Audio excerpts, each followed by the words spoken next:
Hi everyone, in front of me I've got OPPO Pad Neo, and let me share with you how to reset network preferences on this device.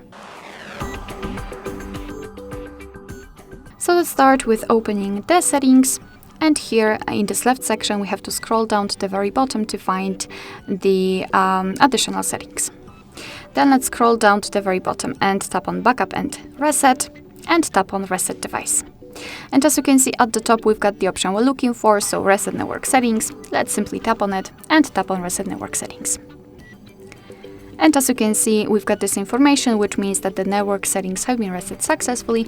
Be aware that you cannot undo this action. Alright, so that will be all. Thank you so much for watching. I hope that this video was helpful, and if it was, please hit the subscribe button and leave the thumbs up.